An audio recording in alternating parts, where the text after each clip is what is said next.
मेरा नाम सायरा है और मेरी उम्र 35 साल है। मैं एक शादीशुदा औरत हूँ। मेरी रहाइश गुलशन आबाद के एक छोटे से गांव में है, जबकि मेरे शौहर काम के सिलसिले में कराची गए हुए थे। हमारी फैमिली कल 5 अफराद पर मुश्तमिल थी। मेरे सास, ससुर, मैं और मेरे 2 बच्चे। मेरे बच्चे अभी छोटे थे। बेटी 3 साल की थी और बेटा 5 साल का था। मेरे शौहर कराची में एक होटल में वेटर का काम करते थे और तकरीबन 6 महीने बाद ही घर का चक्कर लगाते थे। मैं उनके बगैर बहुत उदास रहती थी और मुझे उनकी कमी शिद्दत से महसूस होती थी। लेकिन मैं अपनी ख़ानदानी रवायात और बच्चों की वजह से मजबूर थी और कोई गलत कदम नहीं उठा सकती थी। मेरे सास और ससुर काफ़ी सख्त मिजाज और शकी तबीयत के मालिक थे। वो मुझसे ज़्यादा बातचीत नहीं करते थे और मुझ पर काफ़ी सख्तियाँ करते थे। शायद उन्हें ये डर था कि मेरे शौहर की गैर मौजूदगी में मैं कोई गलती न कर बैठूं। हमारा ताल्लुक़ एक क़ुदामत पसंद ख़ानदान से था और मैं उस माहौल की पाबंद थी। अल्लाह ने मुझे खूबसूरती से नवाजा था और मोहल्ले में कई लोग मुझ पर नज़र रखते थे, लेकिन मैंने कभी किसी को अहमियत नहीं दी, क्योंकि मैं जानती थी कि अगर मेरे ससुराल वालों या शौहर को मुझ पर ज़रा सा भी शक हुआ तो वो मुझे तलाक दे देंगे और शायद मेरी जान भी न बख्शें। अक्सर रातों को जब शौहर की याद सताती तो मैं खुद को तसल्ली देकर सो जाती थी। मेरे शौहर 2 भाई थे।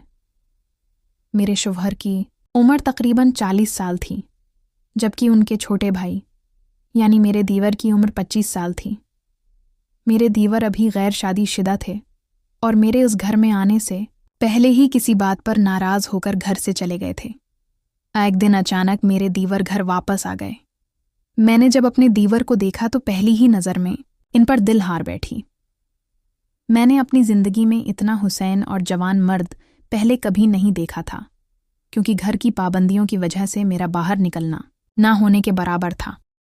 उन्हें देखते ही मेरे तो जैसे होश उड़ गए। वो इतने खूबसूरत और वजीहा थे कि कोई भी लड़की उन्हें देखकर अपना दिल दे बैठती। मेरा दिल इसी वक्त बेकाबू होने लगा, लेकिन ख़ानदान के साथ रहने की वजह से मैं मजबूर थी। शाम को मैंने सबके लिए खाना बनाया और ख़ास तौर पर अपने दीवर के लिए उनकी पसंद के पकवान तैयार किए। खाने के दौरान मेरे दीवर मेरे बनाए हुए खानों की बहुत तारीफ़ कर रहे थे, लेकिन मेरे सास ससुर के चेहरे पर कोई तासर नहीं था। मेरे दीवर को ये बात अच्छी नहीं लगी कि वो मेरे साथ इतना सर्द रवैया क्यों रखते हैं। खुशकस्मती से इसी शाम मेरे सास ससुर ने अपनी बेटी के घर जाने का इरादा किया, जो दूसरे शहर में रहती थी। मेरे लिए तो जैसे मुन्ना मांगी मुराद पूरी हो गई, क्योंकि मैं चाहती थी कि मुझे अपने दीवर के साथ अकेले में कुछ वक्त गुजारने और बात करने का मौका मिले। मेरे सास ससुर को अब मेरी फिक्र नहीं थी, क्योंकि घर में मेरे दीवर मौजूद थे। वो हमें खुदा हाफिज कहकर चले गए। अब घर में मेरे 2 बच्चों के अलावा मैं और मेरे दीवर ही थे। उन्हें क्या मालूम था कि मैं तो अपने दीवर के साथ ही सब कुछ करने के लिए तैयार बैठी हूँ। शाम को मैंने दीवर से पूछा कि खाने में क्या बनाऊं, तो वो बोले, आज कुछ नहीं पकाना, आज मैं आपको बाहर डिनर पर लेकर जाऊंगा। मुझे उनका ये अंदाज़ बहुत पसंद आया। मेरी एक सहेली ने मुझे बताया था कि जब कोई मर्द किसी औरत को बाहर खाने पर ले जाता है तो उसका मतलब कुछ और होता है और औरत को अपनी सबसे कीमती चीज़ पेश करनी पड़ती है।